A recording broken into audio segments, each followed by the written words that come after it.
Alrighty, so I just wanted to start out today by saying if you text the word thriving to 38470, you can get a copy of today's notes. And the presentation today we're going to be covering, our webinar is called Your Bones Matter.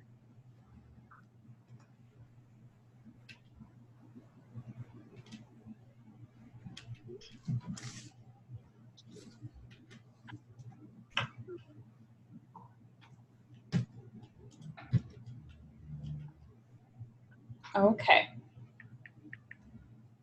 So I just wanted to say to everybody, I'm Dr. Pico. I'm an associate chiropractor here at Yost Family Chiropractic.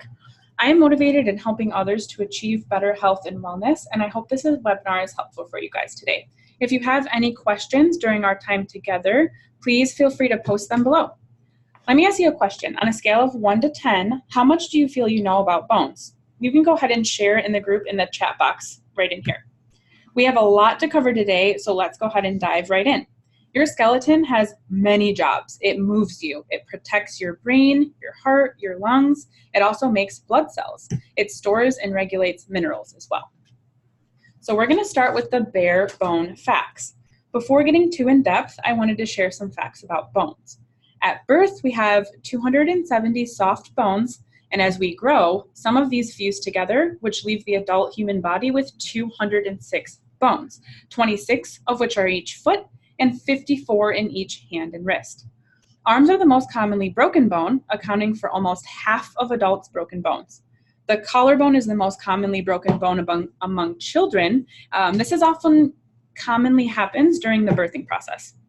Bones stop growing in length during puberty, and bone density and strength will continue to change over the course of your life. Bones are made up primarily of calcium, phosphorus, sodium, and other minerals, as well as the protein collagen. Bones function as the skeleton of the human body, and they protect organs from impact damage. They also produce red and white blood cells.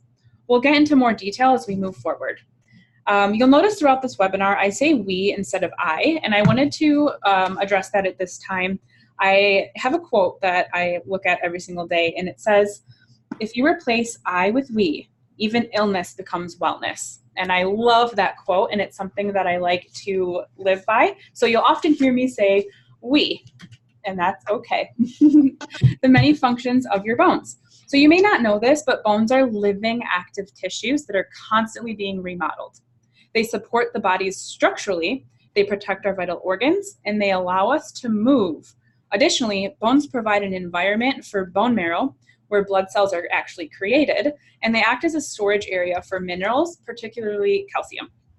More than 99% of our body's calcium is held in our bones and our teeth. However, bones are mostly made up of the protein called collagen. Here's a fun fact for you guys.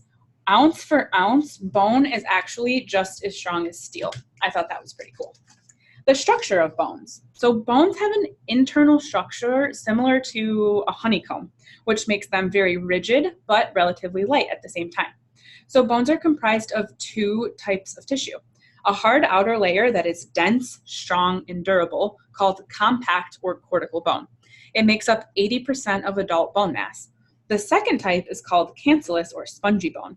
That consists of a network of trabeculae or rod-like structures. It's lighter, less dense, and more flexible than compact bone. So the three osteos. Bones are continually being remodeled, therefore they're not a static structure. This process involves three main cell types, okay? So the first is called an osteoblast. These are responsible for making new bone and repairing older bone. Osteoblasts produce a protein mixture called osteoid, which is mineralized and then goes on to become bone. They also manufacture hormones, including prostaglandins. The second type is an osteocyte. These are an inactive osteoblast that have become trapped in the bone, and in the actual bone that the osteoblast is created. So they maintain connections to other osteocytes and osteoblasts. They are very important for communication within the bone tissue itself. Osteoclasts is the third that I would like to talk about. These are large cells with more than one nucleus. Their job is to physically break down the bone. They release enzymes and acids that dissolve minerals in the bone that actually digest them. This process is called resorption. Osteoclasts also help remove injured bones and create pathways for nerves and blood vessels to actually travel through. When bone is repaired after, say, a break, it's typically stronger after the break, after the callus formation. So I thought that was a really fun fact for you guys to know as well. Let's move on to the metabolic functions of bones. So in addition to supporting the frame of the body and protecting the internal organs, bones provide several metabolic functions. The first one is that they store minerals. So bones act as a reservoir. They reserve minerals, particularly calcium and phosphorus. They also store some growth factors like insulin-like growth factor. Bones can raise or reduce calcium in the blood by forming or breaking it down in a process called resorption that we talked about. The next function is fat storage. So fatty acids can actually be stored in bone marrow as adipose tissue. pH balance is also very important. Bones can release or absorb alkaline salts, which help the blood stay at the proper pH level. Detoxification is another important one. Bones can absorb heavy metals and other toxic elements from the blood. Last but most certainly not least is endocrine functions. Bones release hormones that act on the kidneys and influence blood sugar regulation, as well as that fat deposition that we talked about. Okay, moving on here. The process of bone remodeling. So the process of bone remodeling is done in two phases. First, with resorption, when osteoclasts break down the bone that we just talked about. The second phase involves formation when new bone is laid down. Remodeling allows the body to fix damaged portions, reshape the skeleton during growth, but it also regulates your calcium levels. Hormones such as parathyroid hormone, calcitonin, vitamin D, estrogen in women, and also testosterone in men all control that bone remodeling process. This may surprise you, but 10% of your adult skeleton is broken down and replaced each and every year. That is super cool. So that actually means the 10% of the part of your body you didn't have with you last year. Moving on here. Is everyone still with us? Everyone can hear okay? All righty. Yep. Building healthy bones. So this is particularly important, not just for everybody that has, but also people who already have existing osteopenia or osteoporosis. And we'll get to that in just a minute. Now that we have bone anatomy and physiology out of the way, let's talk about how to keep your bones healthy. So once you reach 30 years of age, you've achieved your peak bone mass. Fortunately, there's lots of nutrition and lifestyle habits that you can do to help you build strong bones and also maintain them as you age. So I wanted to talk a little bit at this point about osteoporosis and osteopenia. So osteopenia is a condition, state of your bone when it's actually weaker than a normal bone density.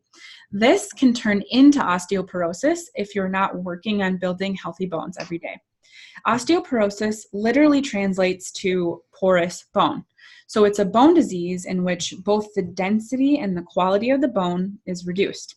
This can be caused by things like long-term corticosteroid use. It's important that we know about this, especially in a chiropractic setting. So that's why it's so important that we do exams, that we do x-rays before getting to the actual adjustment period. We also have to be careful because osteoporotic bones can be easily fractured. But fear not, there's many ways to do chiropractic adjustments, specifically with osteoporotic type patients and bones, and we will talk about that in the future as well. So let's get into what you can be doing at home to prevent bone disease, as well as what you can be doing if you already have bone disease. So number one, super important, eat your veggies. Vegetables are a great source of vitamin C, which stimulates the production of bone-forming cells. Some studies even suggest that vitamin C's antioxidant effects can protect bone cells from being damaged. And I did include the link down here for you guys, and that's that study listed for you.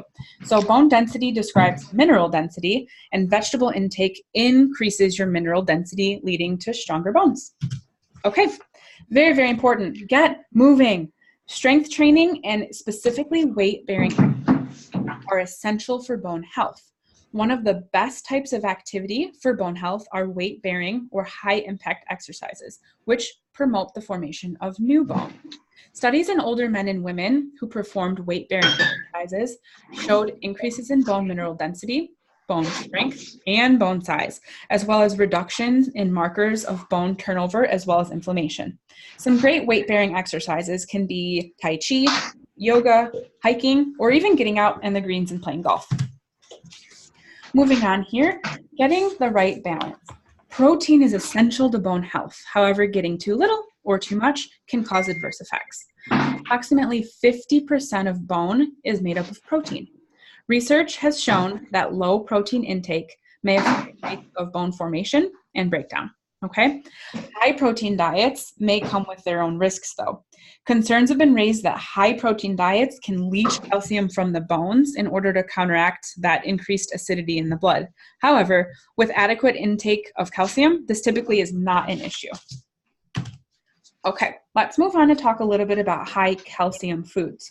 Calcium is the most important mineral for bone health and should be consumed every single day. Dark leafy greens like bok choy, Chinese cabbage, kale, collard greens, and turnip greens all provide an excellent source of calcium. In fact, 1 cup of cooked turnip greens can provide 20% of your daily requirement. Other high calcium foods include things like seeds, cheese, yogurt, sardines, canned salmon, and even beans and lentils. Okay, vitamin D and K. Vitamin D and vitamin K are both essential for building strong bones. Vitamin D helps absorb calcium, and low vitamin D levels are associated with low bone density. The sun can activate vitamin D formation. However, if you live far away from the equator or if you use a sunscreen when you're out in the sun, which you should, you can actually be lacking in vitamin D. So look for foods fortified with vitamin D or try a vitamin D supplement. Consuming fatty fish and liver also can provide a good source of vitamin D. Talking about vitamin K provides protein. It helps proteins and minerals bind to the bone. That's its function. Small amounts of vitamin K can be found in liver, eggs, meat, and even fermented foods like cheese or sauerkraut. Okay, this is very, very important. Saying no to low cal. I've noticed that a lot of people have been trying these different low-calorie diets. Low-calorie diets can be harmful to bone health. Studies have shown that diets providing less than 1,000 calories a day over time can lead to lower bone density in normal, overweight, and obese individuals. If weight loss is your goal, try doing it with a well-balanced diet and physical activity rather than skimping on your nutrient intake. Okay, maintaining a healthy weight. Many people don't realize weight loss involves not just fat loss, but also bone loss and muscle loss as well. This is less pronounced in obese individuals. However, it does happen in all walks of life, okay? Being underweight can also be harmful to your bone health. In fact, research shows that being underweight increases the risk of both osteopenia and osteoporosis. Low body weight is the main factor contributing to reduced bone density. I'll say that again.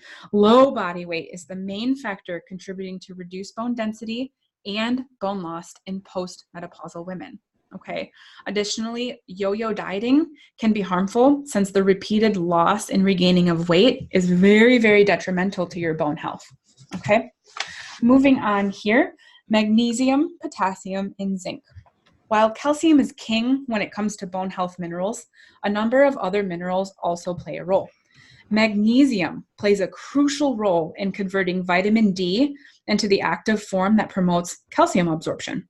These foods include avocados, nuts, legumes, seeds, tofu, whole grains, so you can boost your intake of some of those to increase your magnesium. Potassium can neutralize the acid in your blood that leaches calcium out of your bones. Sweet potatoes are a great source of both potassium as well as magnesium. Zinc is a trace mineral that we need in minimal amounts. It helps to make up the mineral portion of your bones. Good sources of zinc can be beef, shrimp, spinach, flax seeds, oysters, and pumpkin seeds. I wanted to touch a little bit more on magnesium because it really is so important. It's responsible for hundreds and hundreds of functions in your body. We have an amazing product here in our office that many of you may have already heard of, but for those of you who haven't, I'm going to talk a little bit about it now. It's our Natural Calm line. We have a Natural Calm Plus Calcium. It has all the benefits of natural calcium plus of natural calm magnesium plus calcium, which is wonderful for preventing that osteoporosis that we talked about. So magnesium and calcium are fundamental nutrients that need to be in balance with each other in order for you to fully experience good health. Their importance is on a cellular level, and it's truly critical. Magnesium as well as calcium are like opposite sides of a coin. Calcium excites the nerves, while magnesium calms them down. Calcium makes the muscles contract, while magnesium is necessary for muscle relaxation. Calcium is needed for blood clotting, but magnesium keeps the blood flowing freely. I think you guys are understanding what I'm trying to say. So when it comes to calcium and magnesium, it's really a matter of balance. That's why I really like the magnesium plus calcium that we have in the office, because you're getting both sides of the coin with that. If you're experiencing the tensing and relaxing interaction of these two elements, you are, because every single time your heart beats, when you feel your pulse, every time you breathe, that is what is happening in your body. So when we're under stress, our cells, which in their resting state actually contain magnesium, they go through a change. Calcium, normally outside the cells, enters the cells, and the calcium level then becomes high. This is the action state in which a muscle cell contracts and tenses in the muscle. The magnesium then pushes calcium out of the cell, and the cell is again in its resting, relaxed state. Think of it like an on and off switch. The off is the magnesium, the on is the calcium. But what happens to a cell that is not in balance? When the magnesium level in the body is deficient. In simple terms, the off switch doesn't fully turn off. That means calcium can continuously leak into the cells and stimulate cell activity, meaning the on switch is always on. This can result in stress, anxiety, and is accompanied by one or more of symptoms of magnesium deficiency. Magnesium helps your heart. It helps your muscles and nerves function properly. It helps keep your heart rhythm steady. It supports a healthy immune system, and it assists in keeping your bones strong as well. So this mineral is essential to help regulate your blood sugar levels, promote normal blood pressure, and it's actually required for producing and storing energy. So it's easy to see why many researchers say that no single dietary factor is as important as magnesium. Okay, moving on here to healthy fats. Healthy fats such as omega-3 fatty acids, they've been shown to actually help protect against bone loss during the aging process. In a typical standard American diet, the balance of omega-3 to omega-6 fats is not correctly balanced. A really good tip for most people is to increase your omega-3 intake. You can do that by consuming chia seeds, flax seeds, and even walnuts. Okay, I wanted to touch a little bit on tobacco and alcohol use. The use of tobacco products and alcohol consumption does contribute to a weakened state of bones, okay? Research suggests that women who have more than one alcoholic drink a day and men who have 2 or more alcoholic drinks a day have an increased risk of osteoporosis. Okay, so again, osteoporosis is that state of weakened bone density and quality. Think of a block of wood versus a sponge. Which one is sturdier? The block of wood has more density, so that bone is going to be stronger, where the sponge is that really porous state that's going to represent our osteoporotic bone. So that is going to be a very important visual when you think of osteoporosis. Hormones matter.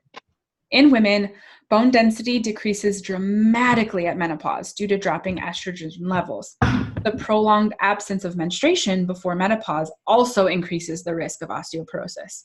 In men, low testosterone levels can cause a loss of bone mass.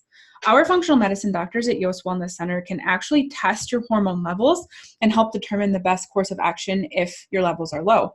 Structurally, men and women's skeletons look similar. However, the size, shape, and angles of a woman's pelvis are specifically geared towards childbearing. So here at Yost Family Chiropractic, we treat all walks of life, but we have additional training to treat pregnant women before, during, and after pregnancy, really. And I thought this was another important thing to bring up here. I'm going to repeat something I just said, okay?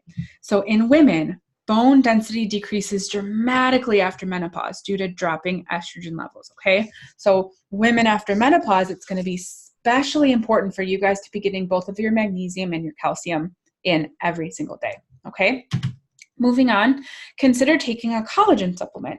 So some studies report collagen supplementation as a way to protect bones, okay? To basically promote bone health. Collagen is the main protein found in bones. It contains the amino acids glycine, proline, and lysine, which help build bone, muscle, ligaments, as well as other tissues. There was a 24-week study that found giving postmenopausal women with osteoporosis a combination of collagen and the hormone calcitonin, which led to a significant reduction in markers of collagen breakdown. And I'm going to include these studies on a slide for you at the end. So if you're interested, you can actually go click on those and read them yourself. At this point, I wanted to reinforce why it is so important to get a thorough exam and x-rays prior to receiving chiropractic care.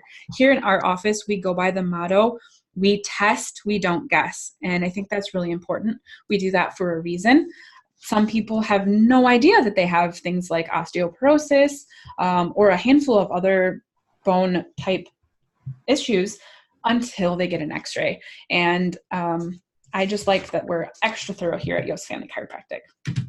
Okay, so we've covered a lot of information today. Here's a quick little recap on some great ways to help maintain your bone health. Eat your veggies, perform daily weight-bearing exercises, get the right balance of protein in your diet, okay? Boost your calcium intake.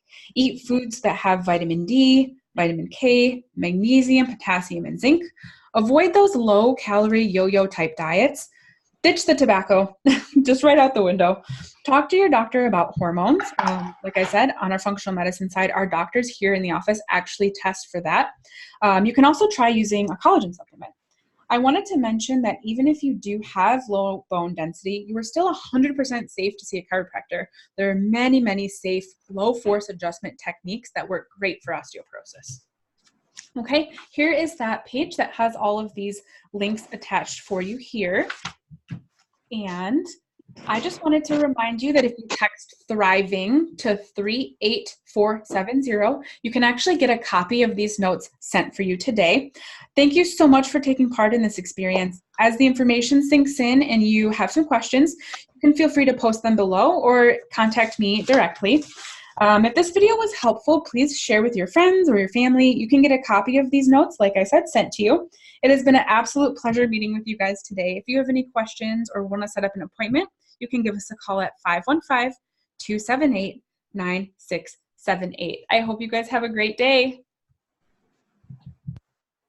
Thank you. Thank you.